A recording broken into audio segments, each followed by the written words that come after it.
نحمده ونصلي ونسلم على رسوله الكريم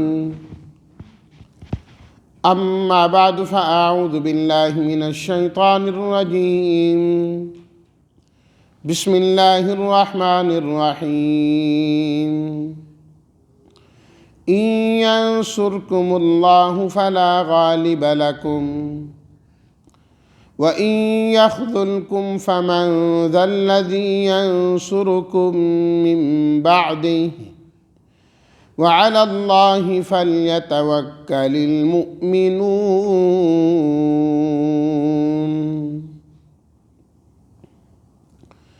صدق اللہ مولانا العظیم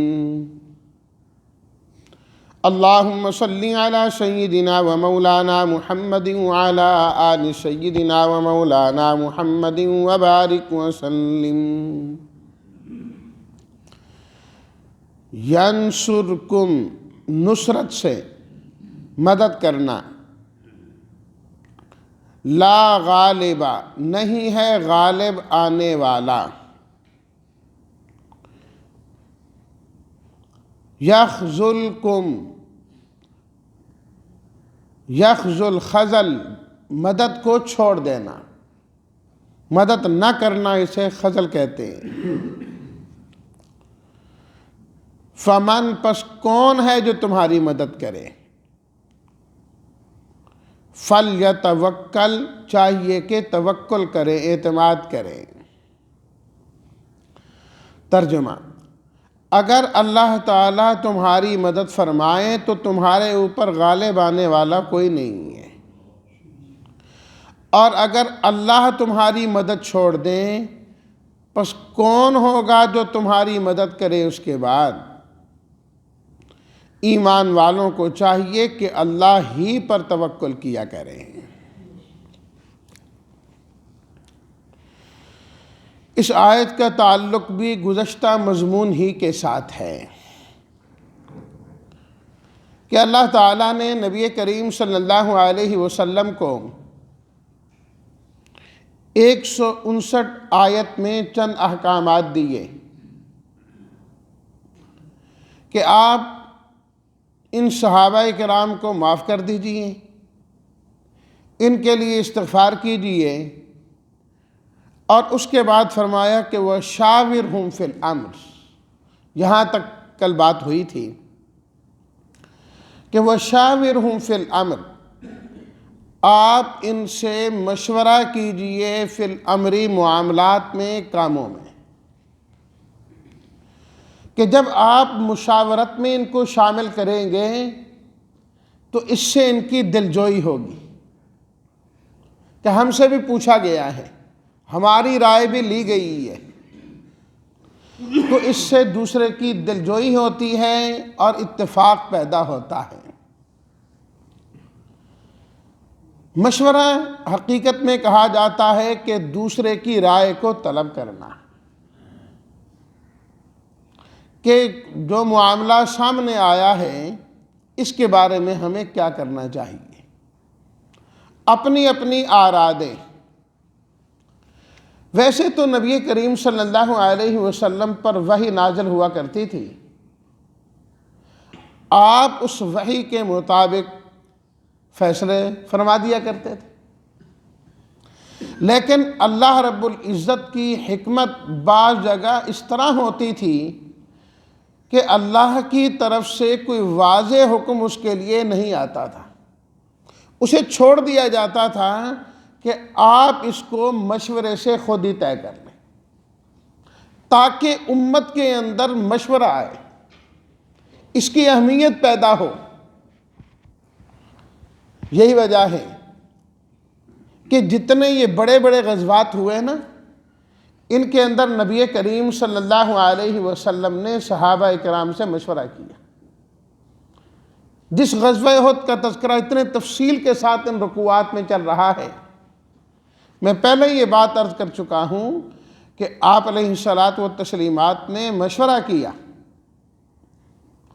کہ ہمیں مدینہ منورہ میں رہ کر مقابلہ کرنا چاہیے، یہ مدینہ منورہ سے باہر جا کر ان کا مقابلہ کرنا چاہیے۔ صحابہ کرام رضوان اللہ تعالیٰ علیہم اجمعین کی رائے یہ آئی کہ ہمیں باہر جا کر ان کا مقابلہ کرنا چاہیے، مدینہ منورہ سے باہر، جبکہ آپ علیہ الصلاۃ والتسلیمات کی خواہش کچھ یہ تھی کہ یہیں رہا جائے، قدریں اس طرف تھی، کیونکہ بہت سارے لوگوں نے یہ مشورہ بھی دیا، لیکن آپ علیہ الصلاۃ والتسلیمات نے اسی چیز کو ترجیح دی کہ پھر مدینہ سے باہر جا کر ہی مقابلہ کرنا چاہیے۔ صحابہ کرام نے عرض بھی کیا آخری وقت میں کہ نہیں، پھر یہیں رہ کر مقابلہ کر لیتے ہیں، آپ فرما رہے ہیں۔ فرمایا اب یہ نہیں ہو سکتا، اللہ کے نبی جب تیار ہو کر آ جائیں ایک کام کے لیے، اب میں نے اپنی تیاری کر لی ہے نکلنے کے لیے، اب جانا ہی ہوگا، اس لیے آپ نکل آئے۔ فرمایا اب تو بس بات ختم ہوگی، تیاری ہوگی، اب ایسے ہی ہے۔ غزوہ بدر کے موقع پر بھی اللہ رب العزت کی طرف سے اختیار دیا گیا کہ اب دو جماعتیں آپ کے سامنے ہیں، جدھر آپ جانا چاہتے ہیں ہم کامیابی تمہیں عطا کریں گے، ہماری طرف سے وعدہ کامیابی کا ہے۔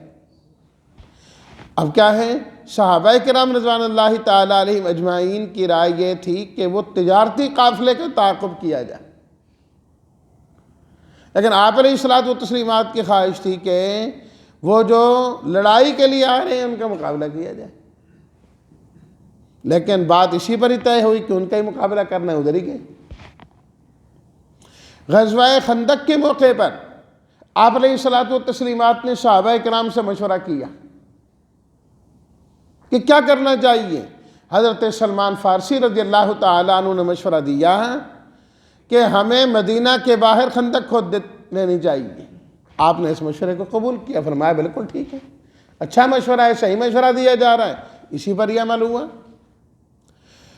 اور جب اسی موقع پر غزوہ خندق کے موقع پر آپ علیہ الصلاۃ والتسلیمات نے دیکھا کہ ان کا تو جم غفیر ہے، کہ صحابہ کرام جو ہے وہ 3000 سے 4000 ہیں، اور جو مقابلے کے لیے آ رہے ہیں وہ 25000 سے بھی زیادہ ہیں۔ آپ علیہ الصلاۃ والتسلیمات کے ذہن میں یہ بات آئی کہ یہاں ایک قبیلہ ہے، قبیلہ غطفان، تو اس کے ساتھ ہم کچھ معاہدہ کر لیتے ہیں، ہماری جو آمدن ہوگی، مدینہ منورہ میں کھجور کے درخت تھے، اس کی آمدن ہوا کرتی تھی، ہم اس کا ایک مخصوص حصہ ان کو دے دیتے ہیں اور ان سے معاہدہ کر لیتے ہیں کہ یہ ہمارا ساتھ دیں تاکہ ہم ان کے ساتھ جنگ لڑیں۔ آپ کی ذاتی رائے یہ تھی۔ آپ علیہ الصلاۃ والتسلیمات نے اپنی اس رائے کا اظہار کیا صحابہ کرام رضوان اللہ تعالیٰ علیہم اجمعین کے سامنے، لیکن انصار کے جو سردار تھے حضرت سعد رضی اللہ تعالیٰ عنہ، سعد بن معاذ رضی اللہ تعالیٰ عنہ، ایک دوسرے حضرت سعد رضی اللہ تعالیٰ عنہ، دونوں نے کہا نہیں، یہ نہیں ہو سکتا کہ ہم اپنے مدینہ کی جو آبادی ہیں وہ ان کو دیں، اس لیے کہ یہ ہمارا ساتھ دیں، ہمیں اس کی کوئی ضرورت نہیں دینے کی۔ آپ علیہ الصلاۃ والتسلیمات نے فرمایا بالکل ٹھیک ہے، مشورے میں خیر ہوتی ہے، اگر آپ لوگ کہتے ہیں کہ نہیں تو پھر ہمیں نہیں کرنا چاہیے، آپ نے نہیں معاہدہ کیا۔ تو کیا ہے، امیر کو چاہیے کہ مشورے کے بغیر نہ چلے، لیکن جن سے مشورہ کیا جائے ان کو چاہیے کہ اپنی رائے پر نہ اڑے رہے کہ ہم نے کہہ دیا اس کو منوانا ہی منوانا ہے، ہم نے جو کہہ دیا ہم نے یہ کروانا ہی کروانا ہے۔ اس طرح کرنے سے جو مشورے کی برکت ہے وہ ختم ہو جاتی ہے۔ مشورہ یہ ہے کہ آپس میں بات کریں، بس جس نتیجے تک پہنچ جائیں اللہ اللہ خیر چلے، بات ختم ہو گئی۔ نبی کریم صلی اللہ علیہ وسلم نے فرمایا کہ جو مشورہ کیا کرتا ہے وہ نادم نہیں ہوتا، پشیمان نہیں ہوتا، جو بغیر مشورے کے لگا رہے گا اس کو پریشانی اور پشیمانی آئے، مشورے والے کو نہیں آتی۔ اللہ اکبر۔ تو وہ جو برکت ہے مشورے کی پھر وہ ختم ہو جائے گی، تو اس لیے مشورے میں جو طے ہو جائے بس اسی پر ہی۔ تو اللہ رب العزت نے حکمت کے تقاضے کے مطابق بعض چیزوں کا حکم وضاحتاً نہیں فرمایا تھا تاکہ مشورہ ہو سکے۔ اب یہی تعلیم امت کو دی گئی کہ مشورہ کرنا ہے، مشورہ کرنا ہے۔ اس کے اندر ایک بات تو یہ یاد رہے کہ جو چیز مشورے کے ساتھ طے کرنی ہے وہ چیز ایسی ہونی چاہیے کہ اسلام میں اس کا واضح طور پر حکم موجود نہ ہو، کیونکہ اگر دین اسلام میں اس چیز کا وضاحت کے ساتھ حکم موجود ہے کہ اس طریقے سے کرنا ہے تو اس پر مشورہ نہیں ہو سکتا، مشورہ نہیں ہو سکتا۔ مثال کے طور پر ایک آدمی کہے یار تو مجھے مشورہ دو، میں نماز پڑھنے جاؤں کہ نہ جاؤں، یار میں گھر میں پڑھ لوں یا مسجد میں نماز پڑھا کروں، یہ مشورہ نہیں، یہ تو حکم ہے، نماز پڑھنی ہے، مسجد میں پڑھنی ہے، واجبات پڑھنی ہے، مشورہ نہیں اس میں۔ نمبر 2، ایسی چیز جو شریعت نے واضح طور پر ناجائز قرار دے دی، منع کر دیا کہ اس کام کو نہیں کرنا، یہ تمہارے لیے درست نہیں ہے، اس کام پر بھی مشورہ نہیں ہو سکتا۔ مثلا یار میرے پاس پیسے ہیں، سود پر دے دوں کسی کو کہ اس سے مجھے سود آتا رہے گا، بالکل ناجائز، سود تو شریعت میں جائز ہی نہیں ہے۔ تو جو چیز جائز ہی نہیں ہے اس پر مشاورت بھی جائز نہیں ہے۔ وہ چیز جو اختیاری ہے، جس میں ایمان والے کو اختیار دیا گیا ہے، اس کے اندر مشورہ کرنا ہے کہ آیا کرنے میں خیر ہے یا نہ کرنے میں خیر ہے۔ نبی کریم صلی اللہ علیہ وسلم نے ارشاد فرمایا، جس آدمی سے مشورہ کیا جائے المستشار مؤتمن، جس سے مشورہ کیا جائے وہ امانت دار آدمی ہوتا ہے۔ کیا مطلب؟ اس کو چاہیے کہ امانت کے ساتھ اپنی رائے اس کے حوالے کرے، یہ نہیں ہے دل میں تو کچھ اور سمجھتا ہے، وہ پوچھ رہا ہے کہ فلاں جگہ ایک چیز مل رہی ہے، میں خرید لوں، میرے لیے بہتر ہوگا۔ اس نے کہا اچھا ہے، مل رہی ہے، یہ تو مجھے لینی چاہیے۔ کہا نہ چھوڑ، اس کو کیا کرے گا، تو جا فلانا کام کر، وہ لے لے، وہ ٹھیک ہے، وہ ادھر گیا اور خود لے لے۔ فرمایا بالکل نہ جائے۔ یا وہ سمجھ رہا ہے کہ جو میں اس کو مشورہ دے رہا ہوں یہ درست نہیں ہے، خیانت کی، خیانت کا گناہ لے لیا۔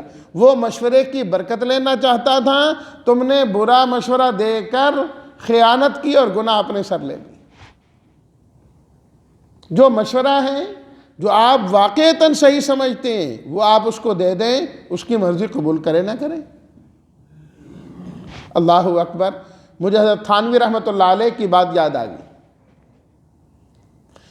حضرت تھانوی رحمۃ اللہ علیہ کے گھر کے قریب ایک شخص تھا جو بڑا عجیب سا تھا، اور وہ ہر وقت جو ہے نا کوئی گانے بجانے کی آوازیں اور اس قسم کے وہ چیزیں چلتی رہتی تھی۔ بالکل پڑوسی تھا، ساتھ میں رہتا تھا۔ حضرت نے ایک دن فرمایا کہ یار یہ اگر مکان بیچ جائے نا، یہاں سے چلا جائے تو ہمارے لیے بہتر ہو جائے گا۔ بہت سمجھائے اس کو، اب جاتا نہیں۔ اگر یہ چلا جائے نا تو ہمیں سکون ہو جائے۔ ایک صاحب نے یہ بات سن لی اور اس کے پاس گئے، اس کو جا کے تیار کیا اس بات پر کہ وہ اپنا مکان بیچ دے اور کہیں اور چلا جائے۔ اس شخص نے ساری بات سنی اور آخر میں اس نے کہا کہ میں اس بات پہ مشورہ کروں گا، مشورہ کر کے آپ کو پھر میں نے بتانا ہے۔ کہ اچھا کن سے مشورہ کرنا ہے؟ کہا وہ جو میرے پڑوسی ہیں نا، بڑے نیک آدمی ہیں، وہ جو اشرف علی ہیں نا، ان سے مشورہ کرنا ہے۔ وہ بڑے خوش ہو گئے، بات ختم ہو گئی، میں تو ان کی وجہ سے کر رہا تھا۔ کئی دنوں کے بعد ملا، کہنے لگا جی نہیں، میں نے مکان نہیں بیچنا، میں نے نہیں بیچنا مکان۔ کہا کیوں؟ کہنے لگا جی میں نے مشورہ کیا ہے حضرت سے، تو مشورہ یہ ہوا کہ مکان نہیں بیچنا۔ یہ کیا بات ہوئی؟ وہ اس کے بعد پھر آیا حضرت کے پاس، جی یہ آپ کا پڑوسی آپ کے پاس مشورے کے لیے آیا تھا؟ فرمایا بالکل آیا تھا۔ تو پھر کیا ہوا؟ جی میں نے اس کو مشورہ دیا ہے کہ مکان نہ بیچو۔ جی آپ تو خود فرما رہے تھے کہ اگر یہ بیچ جائے تو بہتر ہوگا۔ فرمایا اب بھی کہتا ہوں کہ یہ بیچ جائے تو ہمیں سکون ہوگا، لیکن بات یہ ہے وہ اس وقت میرے پاس مشورے کے لیے آیا اور اس نے مجھے کہا کہ آپ مجھے مشورہ دیں، میرا یہاں رہنا بہتر ہے یا فلاں علاقے میں وہ مکان ہے وہ خرید لوں، وہ میرے لیے بہتر ہے۔ تو میں نے دیکھا کہ اس کے لیے یہاں رہنا بہتر ہے، ہمیں اس کی وجہ سے تکلیف ہے نا، اس کو ہماری وجہ سے تکلیف تو نہیں نا۔ اگر اس جگہ جائے گا جہاں جانے کی وہ بات کر رہا ہے تو دوسروں کی وجہ سے اس کو تکلیف ہوگی۔ حدیث میں ہے کہ جس سے مشورہ کیا جائے وہ امانت دار ہوتا ہے۔ میں نے امانت کا خیال کیا، میں نے کہا تیرے لیے تو یہیں رہنا بہتر ہے، تیرا یہاں رہنا بہتر، وہاں رہنا بہتر نہیں۔ تو مشورہ میں نے یہ دیا، وہ مشورے کے لیے آیا تھا۔ اب جو اس کے حق میں بہتر تھا میں نے وہ بات کی۔ ایک ہے میرا جذبہ اور ہمیں اس سے تکلیف کا ہونا، اور ایک ہے اس کو ہم سے تکلیف کا ہونا، دونوں میں فرق ہے۔ اس لیے فرمایا میں نے اس کو مشورہ دیا ہے کہ وہ اس کا یہاں رہنا بہتر ہے، ہماری وجہ سے اس کو کوئی تکلیف نہیں۔ تو مشورے کے اندر فرمایا جس سے مشورہ کیا جائے اس کو چاہیے کہ ہمیشہ درست مشورہ دے، درست مشورہ دے۔ اللہ اکبر۔ اور آپ علیہ الصلوۃ والتسلیمات نے فرمایا جب تمہارے جو سردار ہیں اور بڑے ہیں وہ تم میں سے بہترین لوگ ہو، کہ تم اپنے میں سے جس کو بہترین سمجھو اپنا سردار بناؤ، اور جو تمہارے مالدار ہیں وہ غنی ہو، خرچ کرنے والے ہوں۔ نمبر 3، تمہارے معاملات آپس میں مشورے کے ساتھ طے ہوتے جائیں۔ فرمایا کہ پھر اس زمین پر رہنا تمہارے مرنے سے زیادہ بہتر ہے۔ یہ زندگی ہے، سردار اچھے لوگ ہوں اور مالدار خرچ کرنے والے ہوں، بخیل نہ ہوں، اور معاملات مشورے سے طے ہونے والے ہیں۔ اور فرمایا اگر اس کا الٹ ہو جائے، تمہارے سردار تم میں سے برے لوگ ہوں، گندے لوگ تمہارے سردار بن جائیں اور مالدار لوگ بخیل بن جائیں، اور تمہارے معاملات تمہاری عورتیں چلائیں، حدیث میں فرمایا تم آپس میں مشورے سے نہیں، عورتوں کے اختیار میں دے دو۔ اس میں یہ مسئلہ نہیں ہے کہ عورتوں سے مشورہ نہیں کیا جا سکتا، بالکل کیا جا سکتا ہے، خاص طور پر ایسے معاملات جن کا تعلق ان خواتین کے ساتھ ہے، اس میں بالکل مشورہ کیا جائے، اور یہ قرآن مجید سے ثابت ہے۔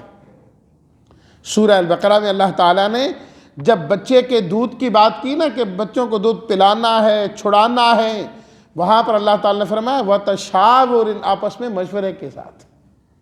تو عورت سے مشورہ ہو سکتا ہے، خاص طور پر وہ چیزیں جن کا تعلق ان کے ساتھ ہے۔ اللہ اکبر۔ لیکن پورا اختیار ان کو دینا، جو چاہیں کریں۔ فرمایا جب اور تمہارے معاملات عورتیں چلائیں پھر تمہارا زمین میں دفن ہو جانا زندہ رہنے سے بہتر ہے، تمہارا مر جانا بہتر ہے۔ تو مشورہ یہ خیر کے کاموں میں سے، خیر والے کاموں میں سے۔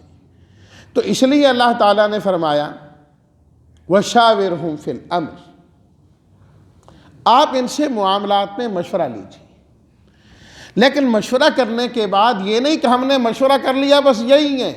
فَإِذَا عَزَمْتَ، جب ایک فیصلہ ہو جائیں اور پکی بات ہو جائیں، فَتَوَكَّلْ عَلَى اللَّهِ، پھر اللہ کی ذات پر توکل کیجیے۔ یہاں دیکھیے اللہ نے فرمایا مشورہ آپ ان سے کیجیے۔ فَإِذَا عَزَمْتَ، جب آپ پختہ ارادہ کر لیں، کیا مطلب؟ فیصلہ جو ہے وہ امیر نے کرنا ہے، عزم تم نہیں فرمایا کہ تم سب جب پکا ارادہ کر لو، فرمایا فَإِذَا عَزَمْتَ، میرے حبیب جب آپ پکا ارادہ کر لیں کہ جب امیر کے سامنے، سردار کے سامنے سب کی رائے آ جائے تو اب وہ مجبور نہیں ہے کہ اس کی بات لے یا اس کی بات لے، جو اللہ تعالیٰ دل میں ڈالے، یہ نہیں وہ بھی دل میں پہلے سے رکھ کے بیٹھ جائے کہ یہی کرنا ہے، یہ بھی غلط ہے، یہ بھی مشورے کے خلاف ہے۔ جو اللہ دل میں ڈالیں. اب وہ خود سوچے کہ کیا بہتر ہے. ضروری نہیں کہ جس طرف سارے جا رہے ہیں اسی کو لے. بساؤ کا ایون ایک چیز یہ بھی سوچیں کہ اکثر ساتھیوں کی یہ رائے آ رہی ہے تو اس میں خیر ہو سکتی ہے. یا وہ سوچے کہ نہیں بے شک اکثر یہ کہہ رہے ہیں لیکن مجھے خیر اس کے اندر محسوس ہو رہی ہے. اس کا دل جدھر متوجہ ہو جائے اللہ نے اس کو اختیار دیا ہے. اس لیے حضرت عبداللہ بن عباس رضی اللہ تعالیٰ عنہما فرماتے ہیں کہ جب نبی کریم صلی اللہ علیہ وسلم مشورہ کیا کرتے تھے حضرت ابو بکر اور حضرت عمر رضی اللہ تعالیٰ عنہما دونوں کی رائے جب ایک چیز پر آتی تھی تو آپ انہی کے مشورے کو ہی قبول کیا کرتے تھے. اب فرماتے اس میں خیر ہے, اس کے اندر خیر ہے, چاہے باقی حضرات اور مشورہ بھی دے رہے ہیں. تو جب پختہ ارادہ ہو جائے تو فتوکل علی اللہ, پھر اللہ کی ذات پر توکل کرنا ہے. اللہ کی ذات پر اعتماد کرنا, مشورے پر نہیں کہ ہم نے مشورہ کیا لہذا اسی میں خیر ہے. نہیں, پروردگار عالم آپ نے اس کے اندر خیریں پیدا کرنی. یہ تو ظاہری اسباب تھے. ان اللہ یحب المتوکلین, جو اللہ کی ذات پر توکل کرتا ہے فرمایا اللہ اس سے محبت کیا کرتا ہے. تو اس سے توکل کا معنی اور مفہوم بھی بڑا واضح ہو گیا کہ توکل کس کو کہا جاتا ہے. توکل اسے نہیں کہا جاتا انسان سب کچھ چھوڑ چھاڑ کے بس اللہ پر امید کر کے بیٹھ جائے, یہ توکل نہیں. توکل یہ ہے کہ انسان اپنے اسباب کو اختیار کرے اور اسباب اختیار کرنے کے بعد نظر اسباب پر نہیں مسبب الاسباب پر رکھے.